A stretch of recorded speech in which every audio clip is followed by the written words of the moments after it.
We often get asked about the importance of management culture when it comes to driving accountability and responsibility down the frontline managers and supervisors. And the short answer is it's a very essential role. When you want to look at management culture, a good definition is how does work get done in an organization? Why do things occur the way they do? And a representation of that we see commonly is that middle management will own the responsibility for performance of day-to-day operations. They'll have the metrics, the tools to monitor that, and they'll go out and use frontline managers and supervisors as super operators to go make that happen. Ultimately, they become individual contributors with a little bit of management oversight, and that tends to be punitive and administrative. And this is problematic because the role of managers and supervisors, especially at the front line, should be that of ensuring hourly employees are set up for success. Following up on an intraday basis to make sure that they have the tools, the input, the materials that they need to succeed, and then more importantly, being able to monitor and measure the success of each and every employee, making sure they're performing at an optimal level, and if things get in the way, being able to identify what that is and get it out of the way. But if managers and supervisors are being dealt in a manner that lends them to manage problems and tasks and putting out fires, they can't do that. They can't be engaged. So then the burden of that has to fall on somebody, and it goes up a level. And then middle management tries to manage the performance ultimately of the hourlies, and they certainly don't have the bandwidth to do that. Middle management should be focused on strategic initiatives. They should be focused on process improvement. They should be focusing on setting up frontline managers for success. Then secondly, frontline managers and supervisors are often promoted into a management position from a technical or an hourly operating position.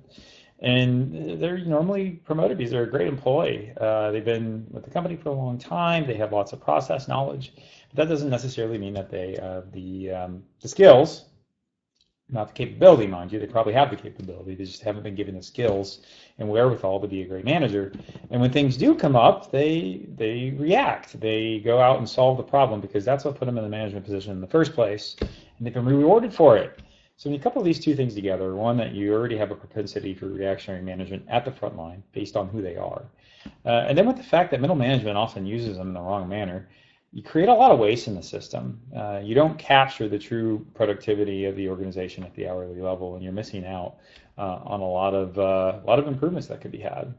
And so the business case is there, and the question is how do we fix that?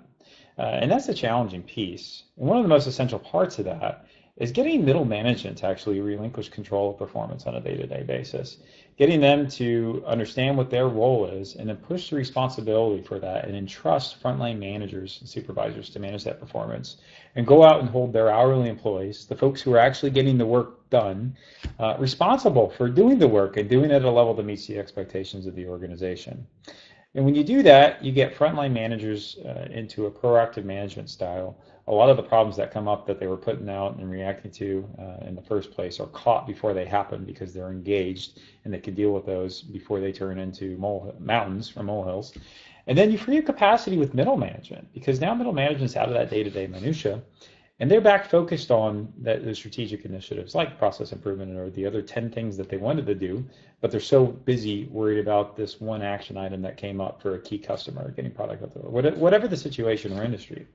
But so those are the benefits, and that's what you have to do, and it's not easy. Getting middle management to let go of control is one of the hardest issues, and that requires strong leadership from the top. So as you can see, while the focus is on frontline managers, they're the one who have to go and implement. The overall management structure and the culture of how they communicate and interact and delegate assignments really comes into key because that's where it all starts. You have to find out where and what's allowing the responsibility for performance to bubble up to the wrong level, catch it and push it back down, and then hold them accountable for it. So that's a quick answer to it, and we will get into the rest later.